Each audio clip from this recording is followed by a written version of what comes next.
Kondisi kondektur bus Damri yang ditusuk sopir Pajero arogan di SPBU Bandar Lampung, alami luka tusukan di tangan dan dada. Seorang pengemudi mobil Pajero berwarna putih diduga menganiaya sopir dan kondektur bus Damri di SPBU Nunyai Rajabasa, Lampung, Minggu tanggal 9 Februari tahun 2025 pukul 16 waktu Indonesia Barat. Dalam rekaman video yang beredar, seorang pengemudi Pajero kedapatan menerobos antrean saat mengisi bahan bakar minyak BBM.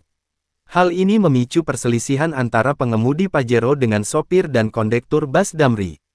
Cekcok pun berujung pada aksi kekerasan, di mana pengemudi Pajero memukul sopir bus Damri.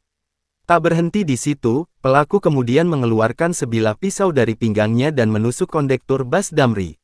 Beberapa orang di lokasi berusaha melerai keributan tersebut, namun setelah insiden terjadi, pelaku langsung melarikan diri.